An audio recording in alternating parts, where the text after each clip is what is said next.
C'est à l'hôpital Pierre-le-Gardeur, situé à Lachenay, que le temps d'attente à l'urgence est le plus long, selon le ministère de la Santé et des Services sociaux du Québec. Des changements majeurs, comme l'agrandissement de l'hôpital, qui actuellement a un taux de 164 d'achalandage, devront être apportés impérativement.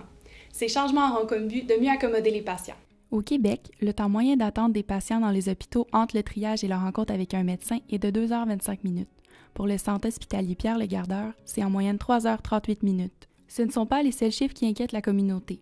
Après avoir rencontré un spécialiste, il passe en moyenne 22 heures dans l'aire d'attente de l'urgence. C'est 5 heures de moins que l'année passée, mais c'est un chiffre qui se doit encore de diminuer. Dans ces heures les plus achalandées, l'hôpital a un taux d'occupation qui dépasse les 247 %. On parle alors du taux le plus élevé dans la région de Montréal.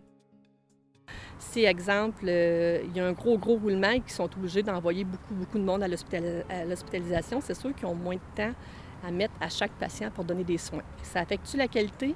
On essaye que ça n'affecte pas la qualité, mais dans les faits, ça peut affecter la qualité. Les impacts de l'achalandage se font de plus en plus ressentir. Par exemple, un patient a passé 10 jours dans un corridor. Il a donc quitté les lieux en refusant d'être soigné. Ce n'est pas le seul, car en 8 mois, plus de 9000 personnes ont décidé de quitter l'urgence sans même avoir vu un médecin à cause du temps d'attente démesuré. C'est un record pour la province. Une autre patiente témoigne de son expérience. Lors du premier triage, les médecins m'ont demandé de rester à jeun, c'est-à-dire de ne pas boire et de manger. Ça a pris au moins 30 heures avant que les médecins nomment mon nom. Pendant ce temps-là, mon système s'est vraiment affaibli. Pendant la nuit, j'ai presque pas dormi parce que les chaises étaient vraiment pas confortables. Donc, j'avais vraiment pas d'énergie. Tout ça pour dire que j'aurais dû rester à la maison au lieu d'aller à l'hôpital parce que ça a juste vraiment plus affaibli mon système. Il y a une forte explosion démographique dans la région de la Naudière, surtout auprès des personnes âgées. D'ici 5 ans, la population lanaudoise va augmenter de 12 %. Cela représente une augmentation 3 fois plus rapide que dans les autres régions du Québec. D'un autre côté, le pourcentage de personnes n'ayant pas de médecin de famille remplit davantage la salle d'urgence. S'assurer qu'on ait des médecins de famille disponibles 7 jours par semaine. Parce qu'on se rend compte qu'au CH Pierre-le-Gardeur, ça s'engorge le soir, les fins de semaine, quand il n'y a pas de médecin de famille de disponible. Puis à peu près 40 %, donc c'est presque 1 sur 2 patients qui arrivent à l'hôpital Pierre-le-Gardeur, auraient pu être soignés dans une clinique. L'hôpital cherche présentement une firme pour financer 150 nouveaux lits. Cet ajout peut sembler grand, mais elle ne répond pas aux besoins immédiats de l'hôpital.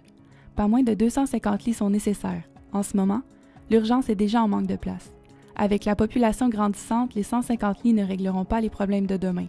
Ce sera encore à refaire. Il serait temps qu'on ait des groupes de citoyens qui se disent « on paye les mêmes impôts que les gens qui habitent ailleurs au Québec, donc on devrait avoir autant de services à notre hôpital que ce qu'on reçoit dans les autres hôpitaux au Québec. Il faut que le docteur Barrette et le docteur Couillard sentent qu'il y a une pression de la Naudière. Je comprends que les infirmiers font tout leur possible, que mon cas, c'était peut-être pas le plus important, mais pour un aspect sécuritaire, je pense que c'est important de faire un suivi au moins à chaque 2 heures, parce que c'est dangereux de laisser quelqu'un pendant 36 heures à jeun. En 2010, les choses auraient pu changer. Les libéraux avaient annoncé l'agrandissement du centre hospitalier. Le projet n'a pas su se mettre en exécution, car quelques années plus tard, les péquistes l'ont aboli. Le projet est toujours à l'étude. Selon François Legault, avec une importante manifestation de la population, les choses pourraient finir par évoluer.